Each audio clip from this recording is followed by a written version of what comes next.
Hello friends, अस्सलाम वालेकुम। उम्मीद है आप सब खैरियत से होंगे। तो आज हम स्टॉक वैल्यूएशन का क्वेश्चन नंबर 13 करेंगे। तो क्वेश्चन नंबर 13 आपके सामने स्क्रीन पर आ जाएगा। Lawrence industries most recent annual dividend was $1.80 पर शेयर। डिविडेंड डी नॉट आपको गिवन है।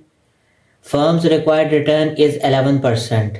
उसके बाद हमें तीन पार्ट्स दिए हुए ए बी सी, जिसमें डिविडेंड्स जो ए पार्ट हमारे पास है उसमें वो बता रहा है dividends are expected to grow at 8% annually for 3 years. 3 सालों तक 8% रहेगा, followed by a 5% constant annual growth in year 4 to infinity. चौथे साल से लेके इन्फिनिटी तक जो उसका जो होगा रेट वो होगा 5%।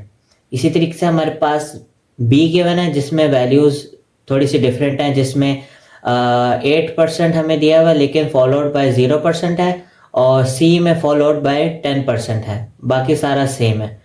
तो चलें इसका ए पार्ट हम करते हैं।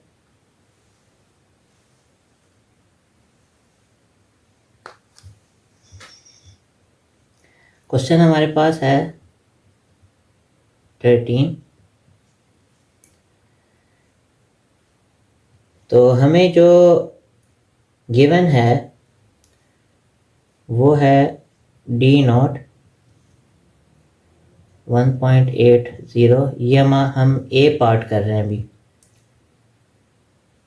के सी हमारे पास है इज इक्वल टू 11%। एंड जो उसने हमें G1 फेज दिया है, उसने हमें जो G1 दिया है वो है हमारे पास 8%, जो 3 साल तक रहेगा। ठीक है। और G2 है वो है हमारे पास 5%। 5% पे कांस्टेंट हो जाएगा इन्फिनिटी तक ईयर 4 में जाके। तो चलें, सबसे पहले इसका हमारे पास क्या स्टेप होता है। सबसे पहले हमारे पास जो होता है वो dividends of G1 phase. G phase के हम पहले डिविडेंड्स निकालेंगे। तो हमारे पास स्टेप 1 आएगा।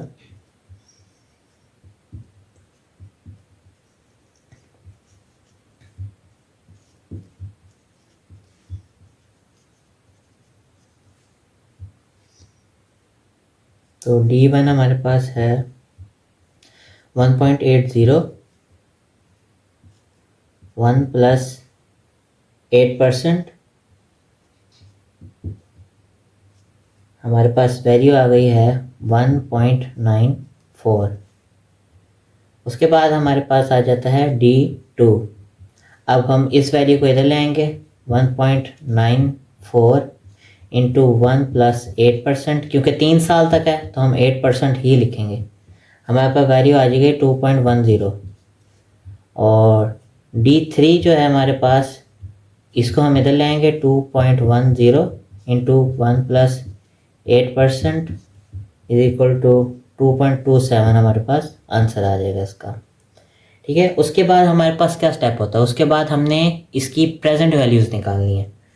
ठीक है। तो चलिए प्रेजेंट वैल्यूज़ निकालते हैं। स्टेप 2 हमारे पास है present value of G1 phase. तो प्रेजेंट वैल्यू निकालना बहुत आसान है, सिंपल। हम वैल्यूज़ को पुट करेंगे। 1.94। अब 1 प्लस आर होता है या के सी। तो 1 प्लस हमारे पास आर की क्या वैल्यू है 11%। ठीक है। और ईयर 1, तो हमारे पास आंसर आ जाएगा 1.75। अब हम ईयर 2 की निकालते हैं। हमारे पास है 2.10। ये 2.10, 1 प्लस 11%। ईयर 2 हमारे पास आंसर आ जाएगा इसका 1.70। ठीक है। उसके बाद हमारे पास है थर्ड, ईयर 3। ठीक है। Present value 3।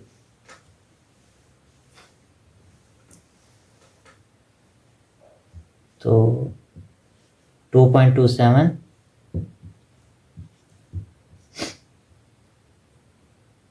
1 plus 11% year 3 is equal to हमारे पास आंसर आ जाएगा इसका 1.66।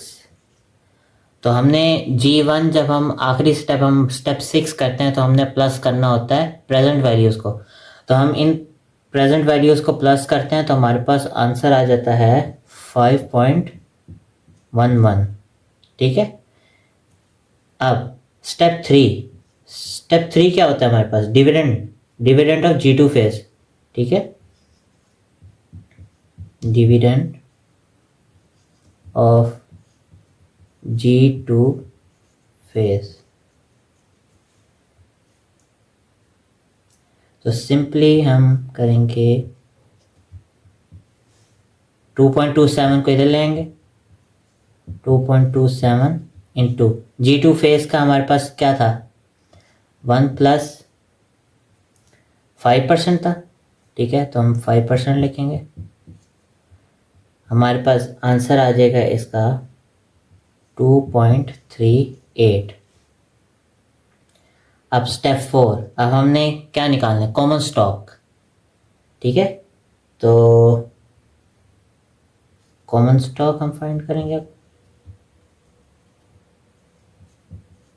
कॉमन स्टॉक, तो सिंपल सा formula VC is equal to 2.38 over KC minus G होता है। तो हम करेंगे 11%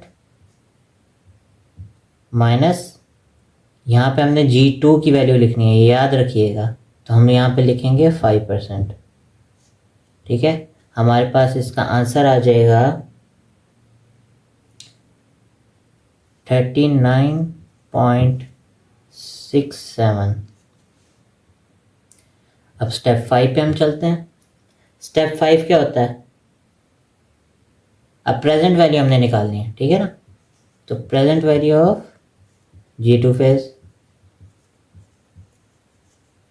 ठीक है, तो अब क्योंकि हमारे पास जो प्रेजेंट वैल्यू है ये ईयर 3 तक था, ठीक है, तो हम यहाँ पे 3 लिखेंगे। ये मैंने आपको पहले भी बताया था। ठीक है, तो 39.67 1 प्लस 11%। ठीक है, और ये 3, तो हमारे पास आंसर आ जाएगा इसका 29। ठीक है, अब लास्ट स्टेप तो बहुत इजी है, सिर्फ हमने प्रेजेंट वैल्यूज़ को हमने प्लस कर देना है। तो चलें स्टेप 6 की तरफ हम चलते हैं। Present value of G1 plus G2। अब हमारे पास यहाँ आ जाएगा 5.11 प्लस 29, तो हमारे पास आंसर आ जाएगा इसका 34.11। तो ये हमारा ए पार्ट हो गया, आप इसको नोट कर लें, फिर हम अपने नेक्स्ट पार्ट की तरफ चलते हैं।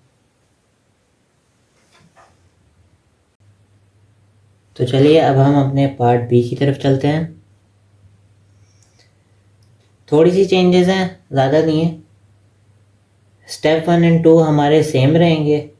ठीक है, तो चलें उसको फिर भी हम सॉल्व तो करेंगे। तो डी नॉट हमारे पास आ जाएगा 1.80। के सी हमारे पास क्या था? 11%। G1 फेज हमारे पास है 8% और G2 उसने हमें दिया है 0। ठीक है, तो अब हम अपना स्टेप 1 स्टार्ट करते हैं।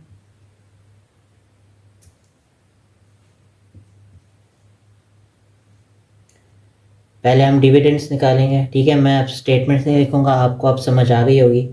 तो हम सिंपली अब इसको सॉल्व करते हैं। 1.80 इंटू 1 प्लस 8%।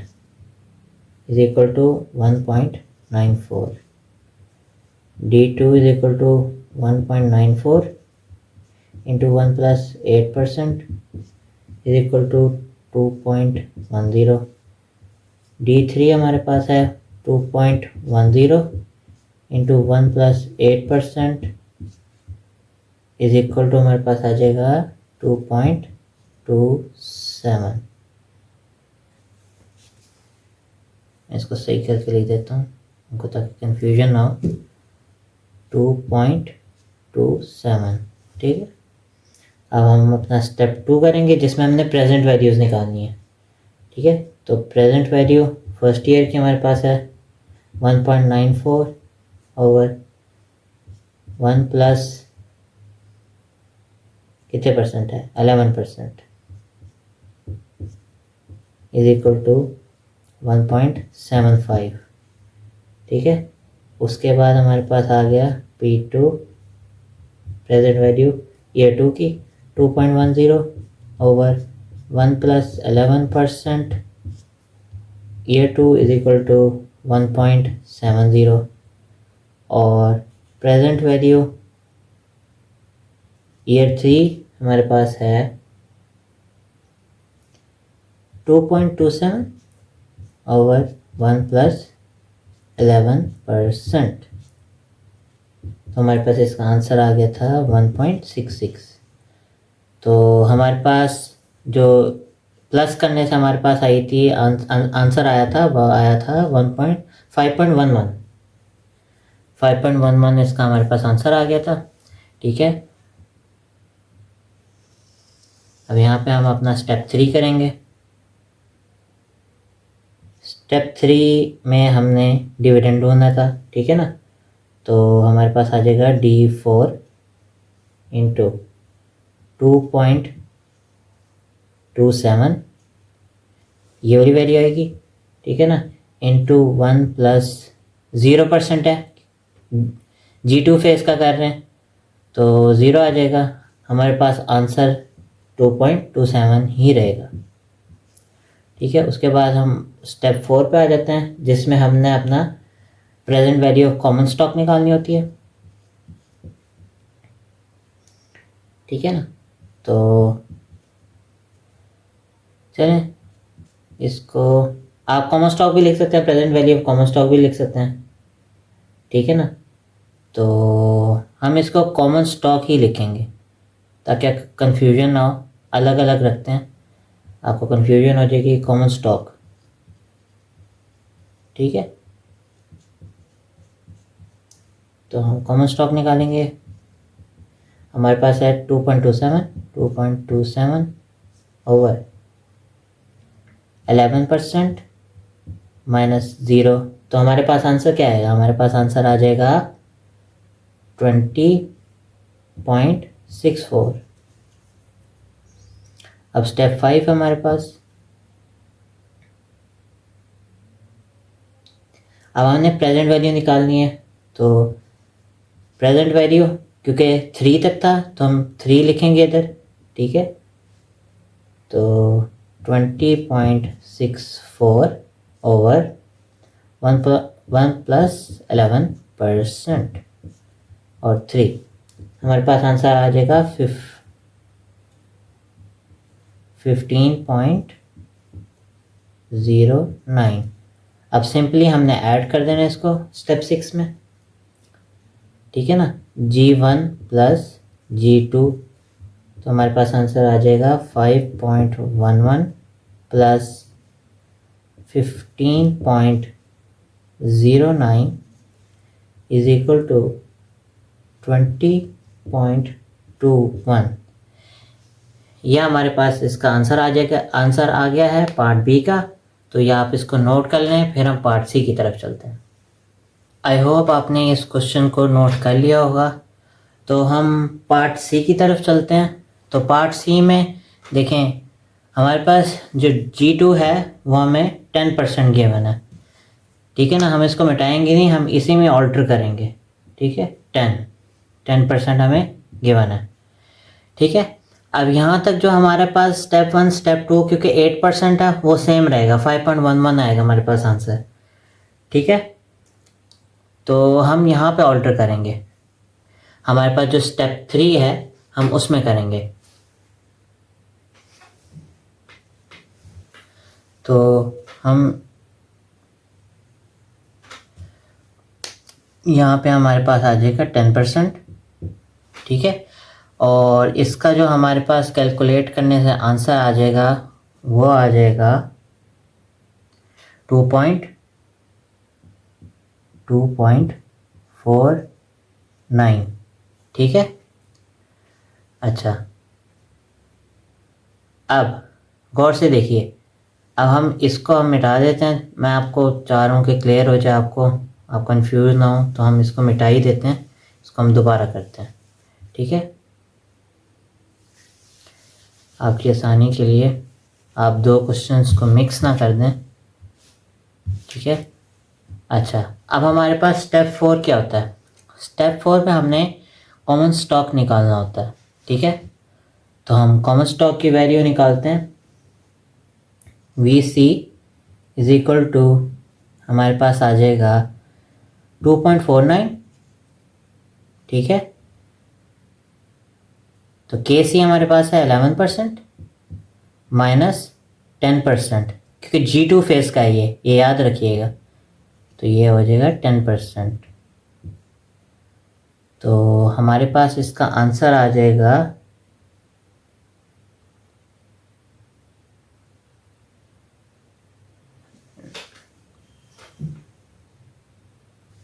तो हमारे पास आंसर आ जाएगा इसका 249, ठीक है। अब हम अपने फिफ्थ स्टेप की तरफ चलते हैं। फिफ्थ की तरफ चलते हैं तो हमारे पास फिफ्थ में क्या होता है? फिफ्थ में हमने प्रेजेंट वैल्यू G2 फेज, ठीक है। तो हम प्रेजेंट वैल्यू ईयर 3 होगा तो हम 3 लिखेंगे। तो 249 ओवर 1 प्लस KC की वैल्यू हमारे पास थी 11%, ईयर 3, तो हमारे पास इसकी वैल्यू आ जाएगी 182.06, ठीक है। अब सिक्स स्टेप तो बिल्कुल सिंपल है, ठीक है ना। सिक्स में हमने सिर्फ G1 प्लस G2 करना होता है, सिंपल। तो हम करेंगे G1 5.11 प्लस 182.06, तो हमारे पास आंसर आ जाएगा 187.17। तो ये हमारा क्वेश्चन नंबर 13 कंप्लीट हो चुका है। उम्मीद है आपको समझ आ गई होगी। कुछ मैंने कोशिश की कि आपको सिंपल करके समझाया जाए, तो होप कि आपको समझ आ गई हो। तो नेक्स्ट वीडियो इंशाल्लाह क्वेश्चन 14 की होगी, ठीक है। तब तक के लिए मुझे इजाज़त दीजिए। लाइक शेयर एंड सब्सक्राइब करना ना भूलिएगा। इंशाल्लाह नेक्स्ट वीडियो में मिलते हैं। अल्लाह हाफिज़।